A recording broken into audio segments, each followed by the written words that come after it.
Proudly brought to you by the Australian Digital Health Agency. Now, time to ask the doc, and I've got a question for you, Doc. What kind of information can prove my underlying health condition for an early COVID-19 vaccination?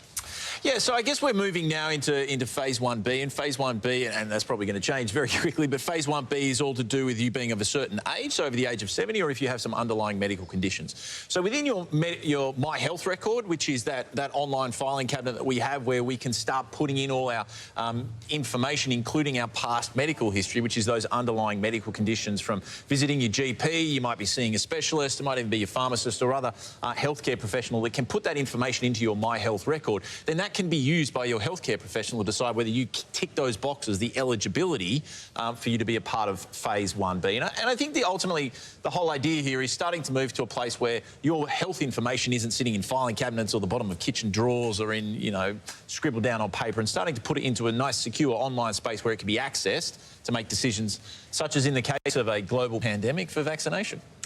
Rachel has a question about the COVID jab. She asks, I'm 40 and have had the first dose of the AstraZeneca vaccine and I've had side effects. Should I get the second dose or should I get the Pfizer vaccine? So first things first, I mean, if you have had side effects from any vaccination, you need to make sure that you talk to your doctor about that, because there's a very important part of what goes on in the world when it comes to vaccinations, and that is about reporting of any types of side effects. Now, whether that's a fever or a sore arm, a rash or anything more complicated, you need to make sure you tell the healthcare professional, because they need to report that. It comes down to us making sure that we're learning as much as we possibly can about these vaccines so that they can make decisions such as who's a great right for. So that's the first part. If you have had any types of side effects, you should be talking to your healthcare professional. Secondly, there's no evidence to say that we're necessarily in a place where two vaccines are going to work together. So ultimately, yes, AstraZeneca, you need 2 doses. Pfizer, you need 2 doses. They actually came out today and said potentially we'll probably need a 3rd dose in 12 months' time for the Pfizer vaccine.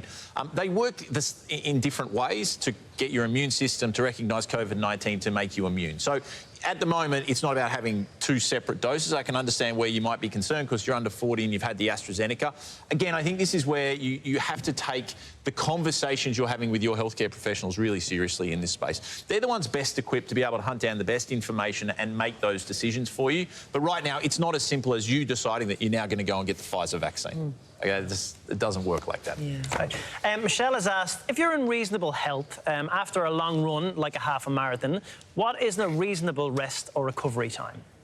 Have you ever run a half marathon? Yes. You just lie there, just wanting to... Firstly, well done. I'm thoroughly impressed. So, I mean, like anything, if you push your body to a certain point, you're going to need to recover. Now, if you've prepared and you've trained well enough, the recovery process can take anywhere between sort of 24 to 3 days, you know, sometimes to a week. If you've really pushed yourself, you've drained yourself of all those energy stores, and when you think about it, you know, it's that repetitive movement over 21 Ks, you can cause some damage. So you'd be guided by yourself. But ultimately, like most training programs, there's the training part leading up to the event, and then there's the recovery part to then get back into the training again. So I wouldn't be in a rush to get back into it, because I find, like, especially for a lot of people, they say they've got this niggling injury and it just stays there and stays there. And if you ask them, they've just never really rested.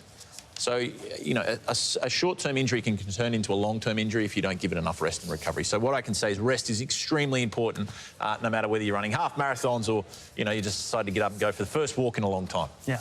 Good on you, Doc. Always great to get your answers on some of our viewer questions. You're back for the chat a little later. Sure. Thanks, guys. Thank you. Now, coming up, check out the sound of a hot Byron Bay band. We'll get a studio performance by the Buckleys. But next in showbiz, Kevin Bacon is back with another song, and there's not a llama in sight this time. See you soon.